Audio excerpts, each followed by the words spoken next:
kukosa taarifa kama kijana, utapitwa na mambo mengi sana kama utafanya makosa ya kukosa taarifa. Jamani, taarifa ni kila kitu.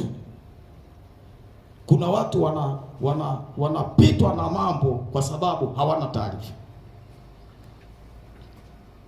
Lazima kama kijana uelewe mambo muhimu unayotakiwa uyafahamu, fursa mbalimbali unazotakiwa uzifahamu.